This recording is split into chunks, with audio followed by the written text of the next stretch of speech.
This is Jeffrey Madoff, and welcome to our podcast called Anything and Everything with my partner, Dan Sullivan. One of the questions I was asking myself before our call, because you always cause me to self-reflect before we get on the call, is the notion of ambition and passion. And with my play personality, people often say to me, well, is this a passion project, or is this a commercial project? And my answer is yes. Mm-hmm. It's both. And I want to talk about ambition, passion, where do they cross over? Where are they different? And how did that all come about? So I'd like to start, Dan, by asking for your definition of ambition. Mm-hmm. Yeah, I see it in sort of operational form. I think passion is an internal thing. I think it's like an engine, and it's that which you cannot not do, that you have a drive, internal drive, the way your mind works, the activities that you involve yourself in. And we've talked about it on previous podcasts, but I'm very, very passionate about how people see their experience and how they've come to grips with their experience. When I was young, I was fascinated with adults' experiences. When I was, very young, 8 years old, let's pick that as a number, grew up in circumstances, farm country, where I didn't have other children in my life, neighbors, but quite a distance from school. So you had to drive in the morning and you had a ride home. There was no later in the day after school hanging out with other children. But there were lots of adults around just in terms of the farms, next door neighbors' farms and all the businesses that were involved with farming, the centers where the tractors and the equipment came from. And then there was the markets where the produce was sold. So I got to go along with my father mostly, and my mother too. And I like to talk and I like to listen. And so I don't know when the idea came into me that if I could just get the adults to talk about their experience, I would learn a lot about the world. From a history standpoint, I'm very passionate about history. So, I knew people who were born in the 1870s, people who were born right at the start of the century. But their ideas almost appeared as diagrams in my brain. Okay, so I would see them talking and I could see it as arrows and stars and boxes and everything else. And I could ask them how things connected as far as their experience. And one of the things I noticed, they hadn't made the connections in their experiences. And if I asked them questions about the connections, they got very, very excited. Well, guess what? 70 years later, this is how I'm making my living. So you can say that asking people questions that got them to connect their experiences was a passion on my part. But it wasn't a business, it was just an activity. But I also, from farming being an entrepreneurial activity, and none of my siblings, I have 6 siblings, none of them found how my father made a living and the whole business of the farm. I was really, really interested. How do you control your time like that? Like most of the children, when I finally did get to school, their father worked for somebody. My father worked for himself. And that made a deep impression on me that somehow this thing I loved to do, I had to find a way that I could get paid for it. Okay, so I would call my passion was other people's experience. And the fact that if I asked them the right questions, they got very excited about their history. They got very excited of how what they were doing 50 years ago connected with what they were doing today. I got very, very passionate about that. But how do you make a living doing that? And it took me till age 30 before I figured that out. And then my ambition, of course, was to make a full living doing that. And I call that my ambition. My ambition was to make a certain amount of money and have more and more of my time to myself just to exercise my passion. So the ambition is how your passion connects with the world. Okay. And that does your passion that has such a big impact on you if you express it right, if you utilize it correctly, can you get paid for that?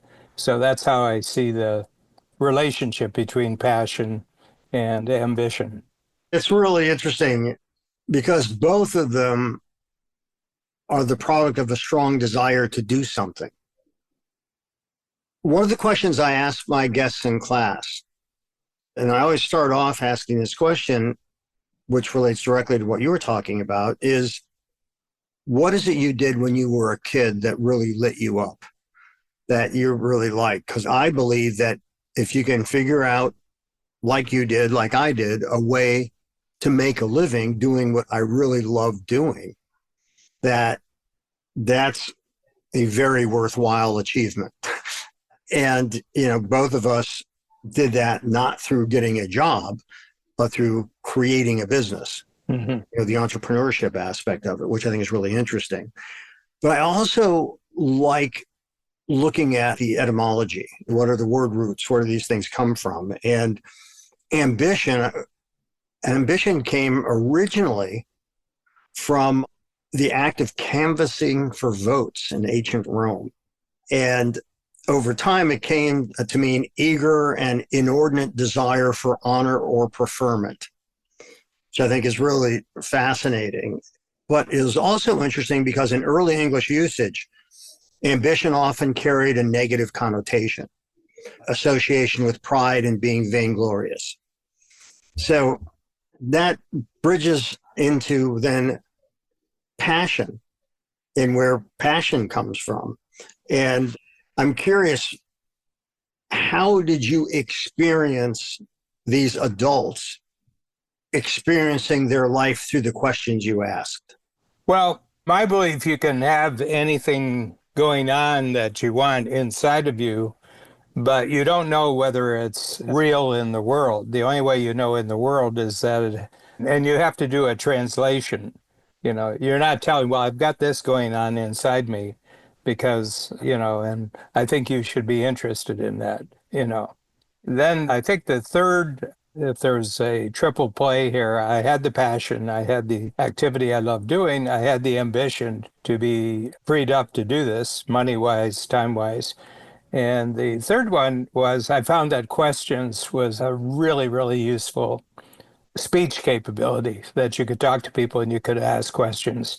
And if the question was about them and about the experience that they had, and then you just ask them to connect the two.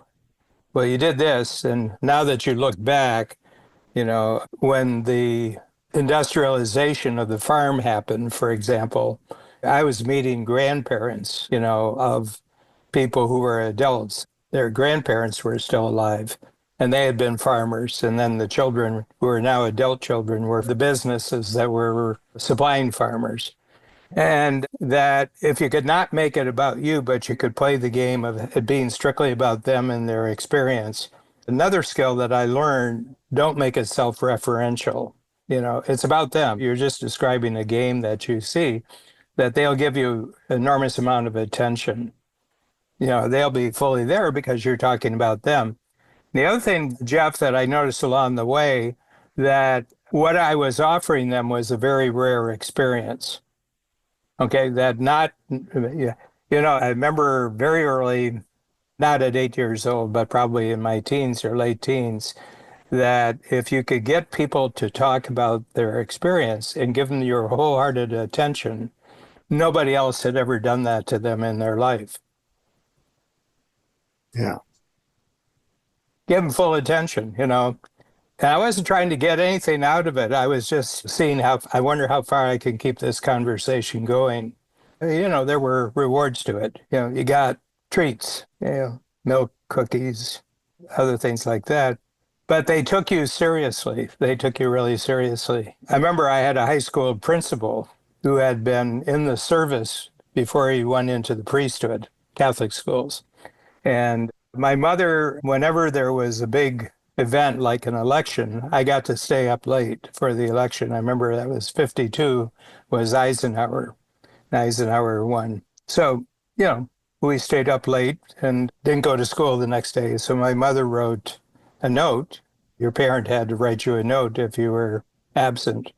And I came and I still got a penalty for it. And my principal said, well, yeah, staying up late and watching elections education, and we also have education here, and this is the education you have to get.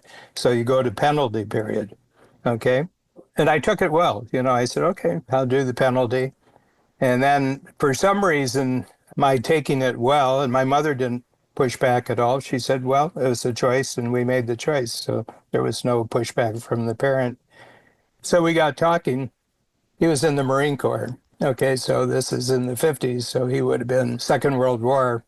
So I got really interested in asking him all questions about the war and where it was, and then what gave him the idea of going into the priesthood afterwards. And for him, it was the structure that he really loved, the structure of the Marine Corps, and he loved the structure of the church. I said, well, what's the difference between the two? And he says, the one of them comes to an end and the other one doesn't. But I could see he hadn't made the connection before I asked him the question. And that's a win for me when somebody makes a connection between the two of their experiences. And it was my asking the question. That's a real reward for me. That's a visceral reward that I get. And, I would talk to him. Of course, he had his eyes on me for the priesthood because he was a recruiter too, and I wasn't going in that direction. So when we got to my 12th year, so this would be 61, he said, we talked about college and there was no money for college.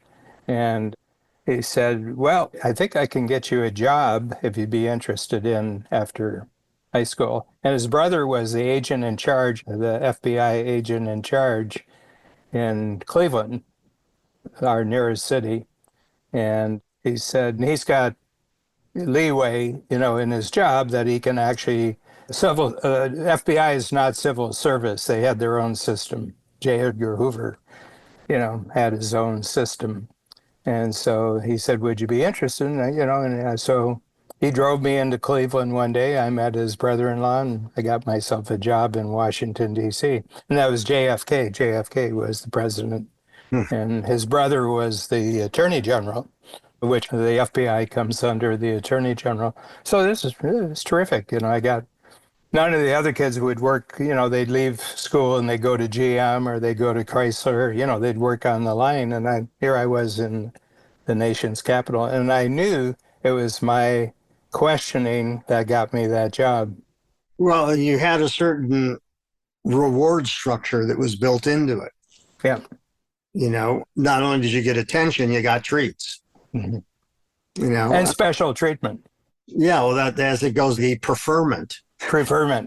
Yes. Yeah. That's interesting. What do you think fuels ambition? Is it competition? Is it achieving milestones or goals? What do you think fuels it? Well, there's sort of like a scoreboard, it's kind of like a scoreboard of how well you're doing. And I think that, money is a way of keeping score, getting opportunities is a way of keeping score. And of course, getting special treatment itself is keeping score. And I don't remember if that had any impact whatsoever on the children around me whatsoever. I know I never did it with them because they didn't know anything. That was the biggest thing I noticed about children my own. They didn't have any experiences worth talking about. Yeah, that's an interesting take, because I found, well, it depends, certainly with my own kids, I found how they experience the world quite fascinating. One of the things that Margaret, my wife, did, which was really interesting, Audrey was always incredibly verbal at a very young age. And Margaret would audio record their room at night. And it was like a verbal hieroglyphics. And you could begin to trace the beginnings of certain words, it was just kind of fascinating. And I was very happy that Margaret, I would not have. How old was Audrey at that time? A little over a year. Oh, wow. Yeah, I mean, she was talking early, very early. Very early. Yeah. And so I thought that was really interesting also. She's a twin, but is she number one twin? Yes, that's right. Jake, her brother. And girls are generally verbal before That's boys right. are. That's Yeah, right. they have to be. Yeah. Yeah. That is also true. Yeah. But it's really fascinating because going back to the word origins again, with passion, that didn't come into English till like the 13th century. And passion, and I found this fascinating, is it initially referred to the sufferings of Christ on the cross. Mm-hmm. And suffering, enduring, and martyrdom is where that came from. I thought it was really interesting because we often think in terms of the arts and the tropes that are in books and movies and plays is that, you suffer for your art, which I never believed. I try to avoid suffering whenever I can. I see no virtue in suffering. And I wondered, so where did that? And that includes fools. You don't suffer That's fools. correct. That's the worst suffering. That is the worst suffering. Yeah. That actually is suffering. But, it's kind of what you're talking about. And I think it also applies directly to entrepreneurs, which is that passion refers to an interest or passion that's so deep that you're willing to invest time, energy, and effort to develop it despite all the challenges and difficulties. And at the top of the list is not money. As you were saying, they can't not do it, which I think is really, really interesting, because if you're ambitious, that takes a lot of work. If you're passionate, that takes a lot of work. To meet those milestones, if you are ambitious, takes a tremendous amount of energy. Being passionate about a business, like I am about the play, takes a tremendous amount. So there's a lot of areas that are very hand in glove with passion and ambition. And I want us to address a bit the distinctions between ambition and passion. Like, what do you think fuels passion? My sense is each person who's born is on their own and making sense of the world that they're in, and I don't think that we see the world similarly at all. I mean, there's a conventional part of life where you agree to talk about things in certain ways so you don't get into too much trouble. And I'm just going to relate it to what I've noticed about entrepreneurs because I've got a big enough sample. And what I notice about them at whatever age they're at, we're getting younger ones because of technology, that people are becoming successful in their 20s in a way that wasn't true in the 1970s, that people are making a lot of money much earlier than I remembered life being in the 1970s, 1980s. But the thing that I find about it is that one of the fundamental attributes that's always there with passion is freedom. That you get to do what you want to do, when you want to do it, with who you want to do it, how you want to do it, and being free of other people's control, free of other people's commands, free of other people's supervision. And I always wanted that. I wanted time for myself, And I remember Morita, the man the great Sony pioneer, he was asked at Harvard Business School whether the Japanese would be as innovative as the Americans now that they were into technology. And he said, no, there's no possibility of the Japanese being as innovative. And it was kind of a scandalous statement, it was almost racist, But he being one of the other race, he says, no, they're not allowed to be on their own. He says, Japanese children are not allowed to be on their own. And he said, as far as I can tell, all the inventors and innovators spend a great deal of time on their own.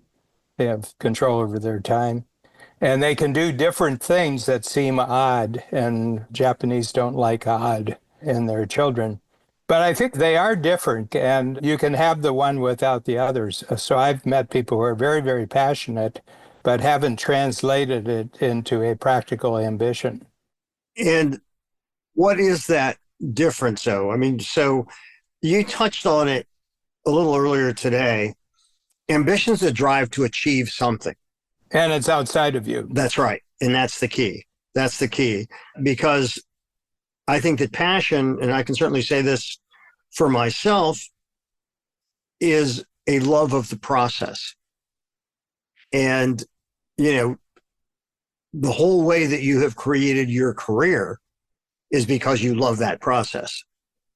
You love the discovery of the other's thinking and providing them with the tools to reach their own conclusions, which is also significant, as opposed to, as far as I know, you don't give anybody any answers.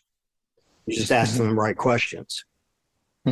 So that process, you know, it's like a musician who can jam all night. You know, that process is really important. So to me, ambition's the drive to achieve something. Passion, there's an enjoyment to the process. And I think ambition is more strategic and focused in hitting those milestones or goals, where I think passion may be driven more by a sense of personal fulfillment. What do you think? Yeah, well, I think it's an entirely internal game. You know, we were talking before the podcast started about a really frustrating and failure-filled part of my life. I don't think that failure, you know, one of them was marriage and the other one was bankruptcy. I can't remember them having any impact on my passion at all. It threw me off whether it was going to actually work as something practical in the world. You know, I remember I had a conversation with a bank manager, and he says, you have good writing skills. I know that you have good artistic skills. Why don't you just get a really good job and give up with this foolishness? I said, well, there's no possibility of that. And I said, I'm just not smart enough at translating what I'm seeing in my brain so that it shows up in the world in terms of dollars. You know, it shows up in terms of developing a reputation for doing something that other people find useful. And the other thing is, throughout my life, my passion is constant, but my ambition has increased. And when you say your ambition is increased, what does that mean? Well, it's successful, you know, that translating what goes on in my brain into diagrams and worksheets and, you know, concepts that other people get. They just get it. They said, I really, really understand what you're talking about here. And that I have a way of presenting a way forward for them in terms of what their passion is and, you know, how they're trying to be successful, that I'm creating very, very useful supports and very, very useful structures for them to be successful. And so my ability to do that at age 80 is incomparably greater than it was when I was 50 and, you know, 30 years ago. I was successful then, but not nearly as successful as I am today. But I would say the underlying passion that keeps me going, there's no change in that. It was 100% back then, it's 100% now. So I think it's safe to say and accurate to say that both ambition and passion are characterized by intense feelings and motivations towards these specific goals or activities. And I think both can propel individuals forward. Yeah. You know, because it takes dedication and persistence in both cases in order to do that. But the other thing is that without the passion, the driving passion, the ambition can come to an end. Right. Right. That's just what I was going to go into. I think that that's correct, because ambition is so often focused on achieving external success. Yeah. You know, recognition or income or whatever. Fame. Yeah. I mean, all of that, which none of that has anything truly to do with happiness. But these are milestones, I think, oftentimes misconstrued, because a lot of people, as you know, and I know, hit into their prime in their 40s and 50s where they're maybe making the most money, but they feel hollow because nowhere in the equation was there room for fulfillment, or acknowledgement. And I think we've seen what that does to people. Well, yeah. So The other thing is that for the sake of the outside recognition and payment, people can betray their passion. yes, when you say betray, I guess it's the same thing. I'm thinking compromise. Yep. It's almost like there are two of you now. There's the ambitious you and there's the passionate you. And the ambitious you said, in order for me to be recognized and rewarded, I can't be paying attention to that. That's what got me to the point where I can be really successful now. And that's not going anywhere, but it's still there. It's still there. But enough scotch will make you forget that. Or the fifth house, or, whatever it is. And I can tell when I'm in some place. I mean, we live well. Babs and I live well. But it's very, very interesting. Our lifestyle was never an ambition. Mm-hmm. It was a reward, and it's neat that you can do this, and, the money's available and you can do that. But it's never been, I can't remember any part of our lifestyle that was ever an ambition. But the freedom at the center of our lives has always been a passion for both of us. Mm-hmm. Yeah, and everything like that. And the other thing is that the people who retain their passion go a lot longer in life than the people who are merely ambitious. Well, I think what you said before, which bears repeating, because I completely agree with it, is that ambition may propel you towards a certain goal, but when it gets really difficult, if you don't have the passion fuels long-term commitment. I think that is the case because the rewards become too far away if you are ambitious, but it's taken a lot longer than you think. Yeah. And, I think we're both wise enough to know at this stage in life that most things take longer than you anticipate, Well, the other thing is that and I see it in you from one standpoint, is that it's the number of friends that you have from early childhood that have been lifelong friends. They're constant today. The conversation is, constantly updated as you get back with them. But there seems to be an absolute consistency about you at 6 years old and you at 75. It's absolute consistency. And it's very principle-based. It's very principle. I don't think ambition is principle-based. It's strategy-based. Absolutely. That's a great distinction and absolutely right. I think that's right. Yeah, that goes back to passion being internal. Yeah. Yeah, because I think that ambition focuses on achieving that goal or milestone. And then what? Yeah. And as you said, if you're not, passion centers on the process and enjoying that process. Mm-hmm. I don't like the downtime between when we have finished performances and then at this stage, then getting it back up for another performance. But when we're on auditions and we're in rehearsals and we're in previews and we're in performances, I love it. Oh, yeah. And it is fulfilling. And I think that's a key difference is that ambition often emphasizes the result or the goal, and passion centers on the process and the enjoyment of the activity itself. I mean, why do you and I do this? Mm-hmm. I think because there is, at least from my end, a enjoyment about the exploration that we go on each week. And it's not like I never had an ambition, and this is going to be the top podcast in the United States. It should be, of course, the value we put out there. People should realize that and catapult us to fame and riches. But, this is an endeavor that two busy people engage in because we have a passion for that kind of curiosity and discovery. Mm-hmm. You say that's accurate? Yeah, and what else are you going to do on Sunday anyway? That. Yes, that too. You know, it's probably one of the more interesting activities going on at Sunday afternoon anywhere, you know.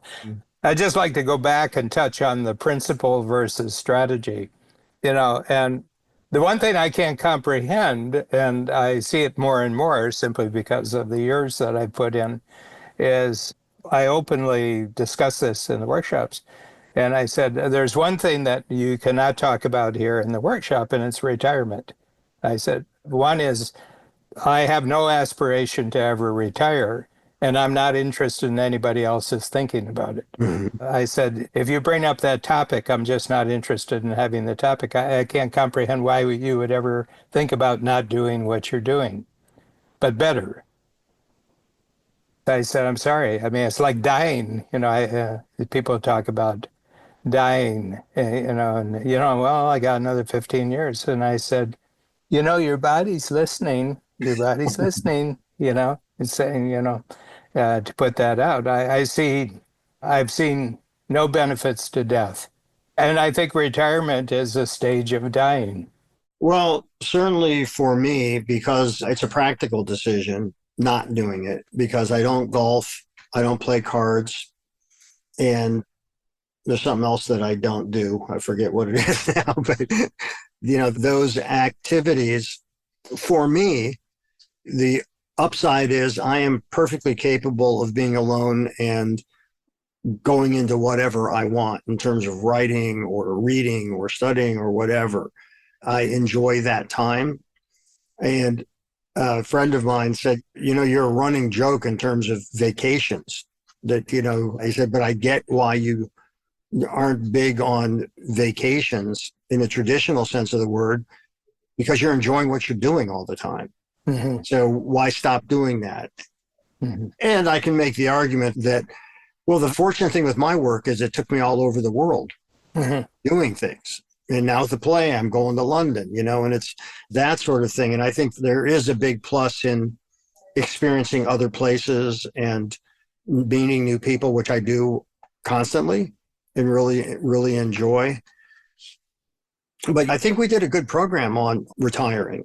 Mm-hmm. We did a good podcast on that. Mm-hmm. And it just happens to be something that's not for either one of us, anything that's desirable. You know, I just couldn't comprehend why somebody would want that. You know, I just, they're bringing an end to something, you know. And the other thing is that I think I look at entrepreneurism differently. I don't look at entrepreneurism as a step to getting to where you're not doing anything.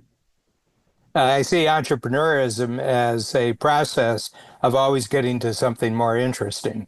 Well, I think in our culture, you know, it's kind of work hard, then your reward at the end of that is that you don't have to go to work anymore.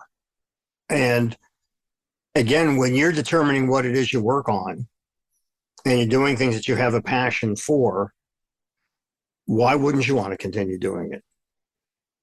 But, That's the point. yeah, but for those that retirement is the reward for having, in many cases, having to labor at a crappy job for 40 years, you know, that's just, I understand. I also understand if somebody says, you know, something, I want to spend the next 20 years traveling the world. Mm-hmm. And retirement is the only way I can do that. Yeah. You know, I mean, I can understand it. It's just never, by the way, by the same token, I never, ever thought about getting a good job somewhere. You know, getting a job was just not, that wasn't part of the script. There is no such thing as a good job. Yes. That was a contradiction in terms. Yeah. Yeah. And, you know, this is really, it's sort of, it's a way of being. Mm-hmm. When do you want to give up your way of being? And I said, well, you know, because my way of being is that what lies ahead is always more interesting than what lies behind, as long as I'm in motion. Mm-hmm. Yeah. So, you know I'm 80, but I said being 80 isn't really that much different than being 70, 60, or 50 before that. I mean, there's certainly my understanding of what has led to where I am right now has gotten more interesting to me, how I stuck with it. And I'm at the point, I mean, this is just in relationship to what I'm doing for a living, which is coaching entrepreneurs. I started doing it before there were any of me. And most of the ones who also did this at the same time aren't around anymore. And the others are not doing it in any of the way that looks like the way I've done it. And I've done it all through questions. I haven't done it through the answer. The business world is filled up with people who have the latest answer, which lasts for about 90 days, and then there's the need for another next answer. But the questions are pretty permanent. Well, and what's interesting now is I remember for my parents' generation, and he wouldn't have called himself a coach, but so many people had Dale Carnegie's book, How to Win Friends and Influence People, which was basically about... Well, and I tell you, there hasn't been a book written that's better than the one that he wrote. And, I mean, it's interesting, but I also think that it's also very effective ways of masking behavior. That's why I like Lenny Bruce's book, which is How to Talk Dirty and Influence People. Dale Carnegie, and I'm trying to think of there was another guy who was Power of Positive Thinking. The big ones back there, Earl Nightingale was a big one. I think Positive Thinking, he was quartered right in New York City. I think he was a minister, actually. The person who... The Power of Positive Thinking, yeah. Yeah, I'm blanking on the name, but I think that's in a sense what passed for coaching, because I also think that at that time, and we're going back, I'm sure Dale Carnegie's book was written in the late 40s or something like that. People weren't self-reflexive. Mm-hmm. So it became more of, a behavior modification of what you can do to win friends. And I think it was that, but none of these questions have gone away. They're still around. And I think that, I've said this to you before, you're involved in a never-ending detective story. Mm-hmm. And you help these people gain solutions by giving them clues to questions they can ask themselves without ever giving them the answer. Mm-hmm. Because I don't think answers come without discovery. Opinions do, but answers are something else.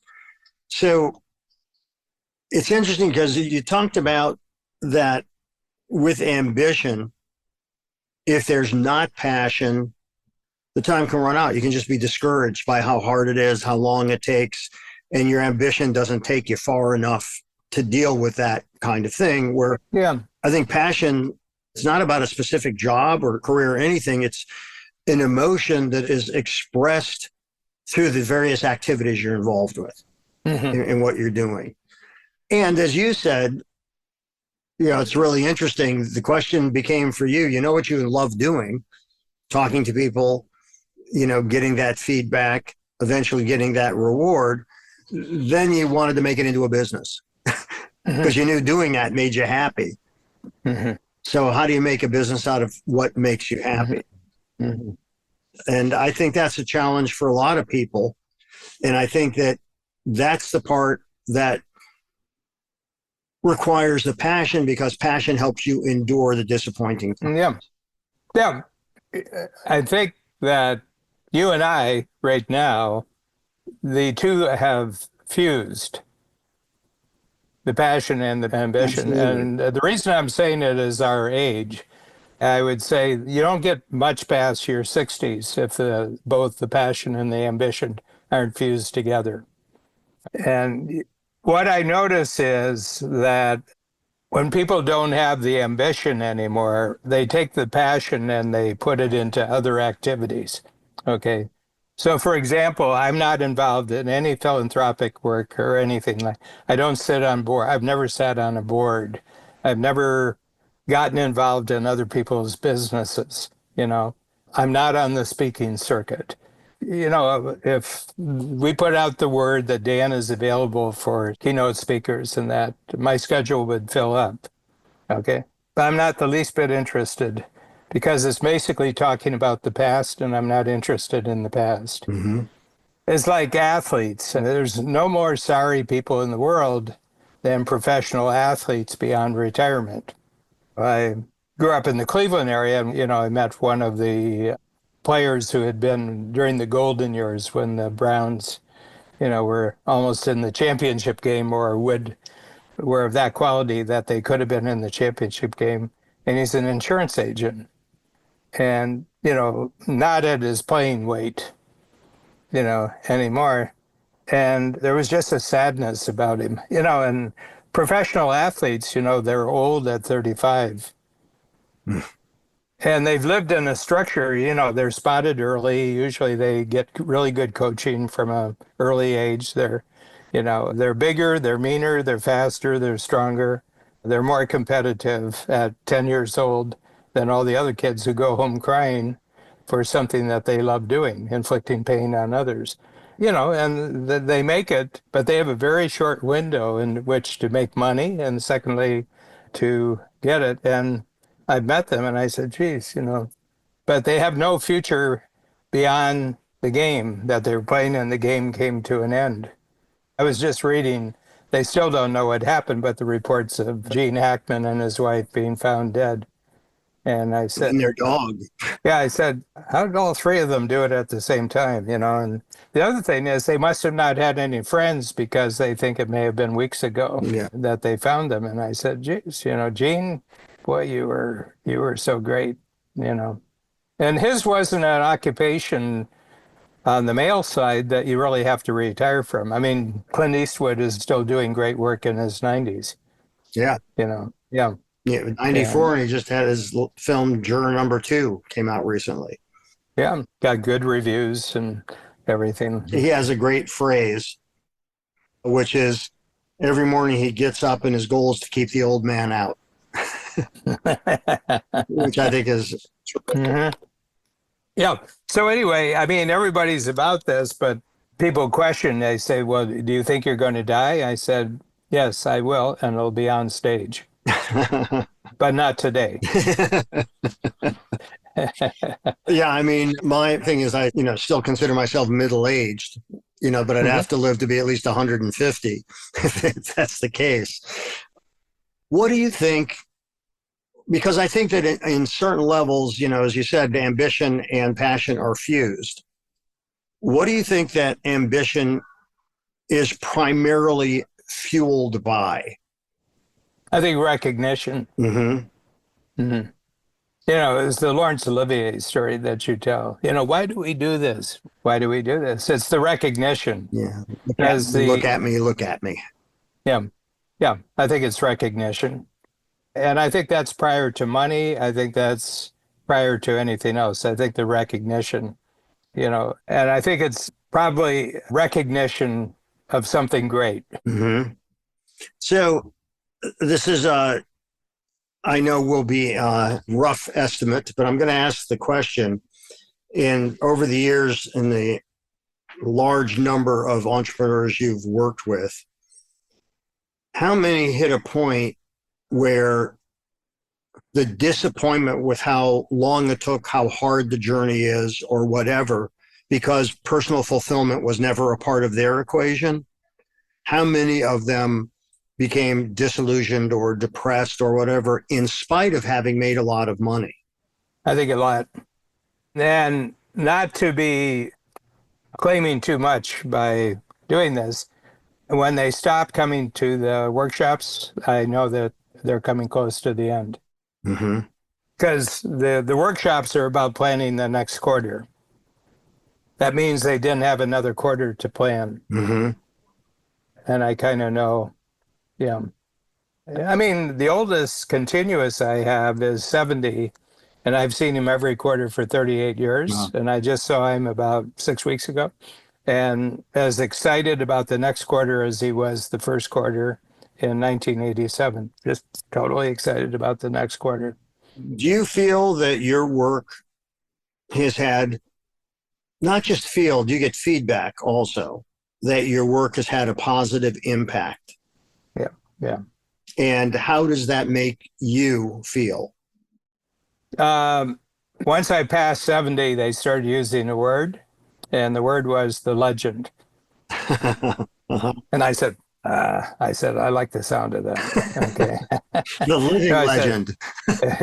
yeah, a living legend, but more and more, and it's just unusual because if you think you've had enough contact through Joe Polish and doing this, that most of the go-getters and everything in this world are in their 40s. Mm-hmm. Twice that.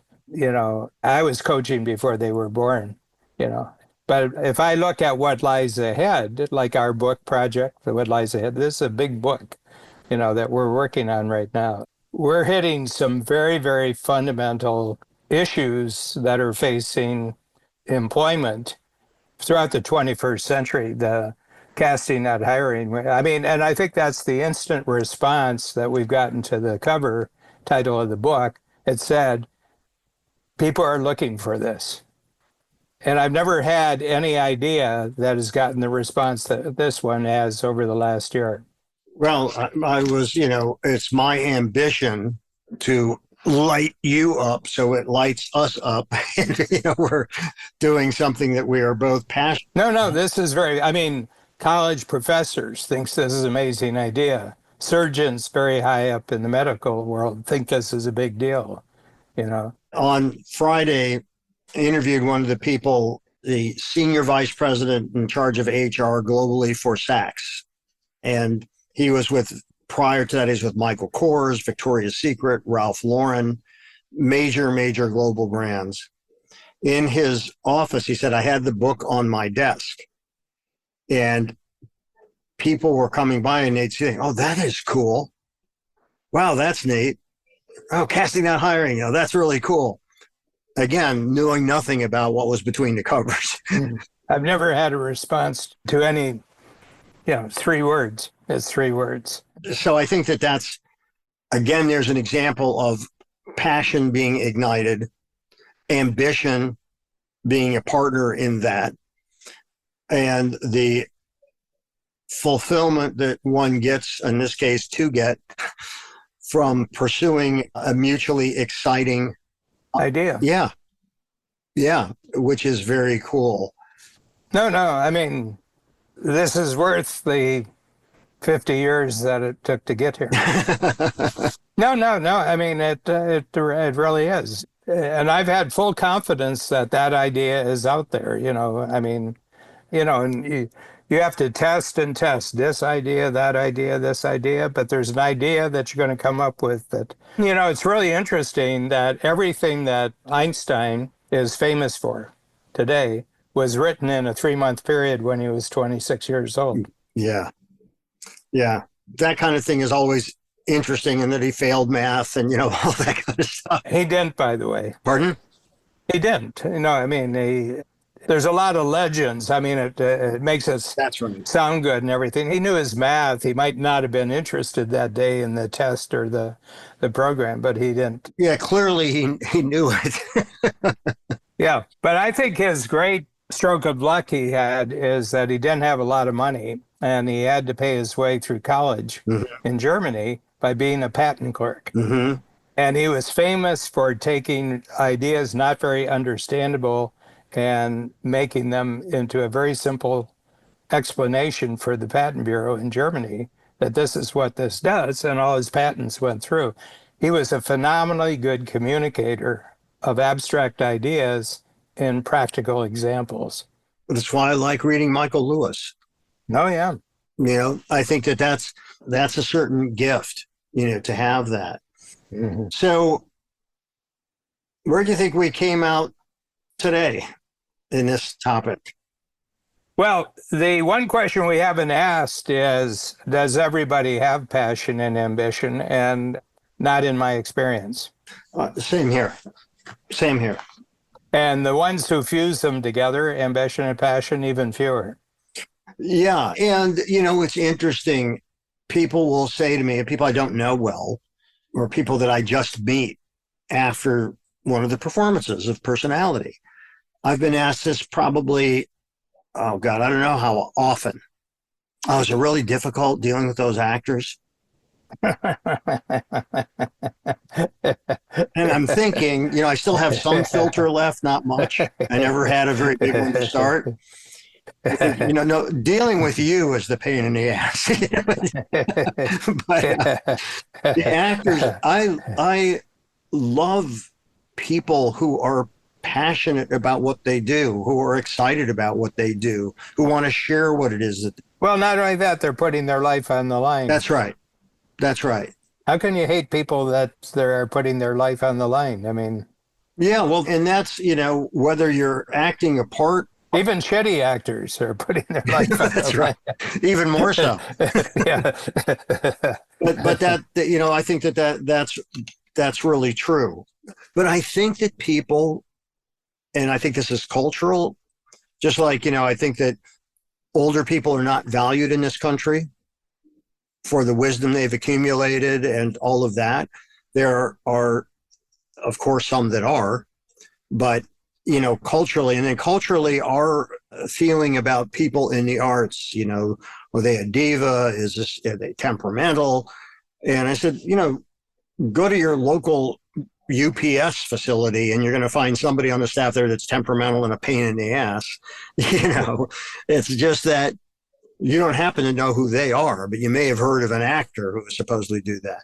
And I don't think that people realize also, when you put your passion out there and you bet on yourself, that can be very seductive. And that's how you get investors. And that can be very seductive to some. Mm-hmm. But I think to a large part of the population, they are afraid. Yeah. And I can understand too, because they don't have the equipment. I mean, first of all, I think that most people's capability requires them to be hired. Mm-hmm. They don't have the ability to hire themselves. And when you say they have to be hired, tell me what you mean. They need an employer. Right. In order to give them a structure to function in. Mm-hmm. Yeah. Yeah.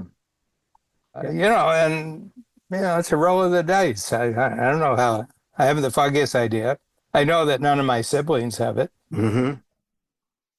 Well, I think that, look, thank goodness for all the people that are doing all the things that we don't want to do.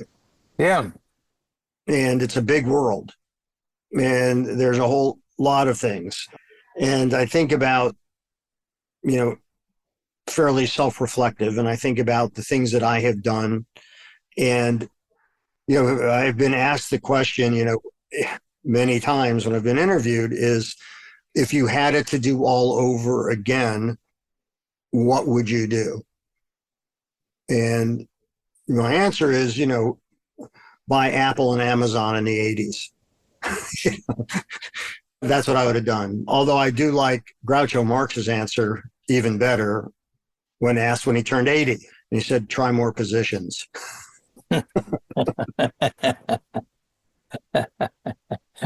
Yeah. Yeah. I think the one thing that's notable to me, if they're doing it in their 70s, the passion and ambition got fused. I just don't think you make it past, with all the social pressure to pack it in at 60, that there is, and it's there today. Well, this has been... this is a great subject. You want to wrap us up? Yeah, well, I'm excited about this, and just to relate it to our book that's coming out in November, The Casting Not Hiring, I think the entrepreneurs who take the idea of having your entrepreneurial business structured on the lines of a theater enterprise will be the ones who have both passion and ambition. I agree. Thanks for joining us today on our show, Anything and Everything. If you enjoyed it, please share it with a friend. For more about me and my work, visit acreativecareer.com and madoffproductions.com. To learn more about Dan and Strategic Coach, visit strategiccoach.com.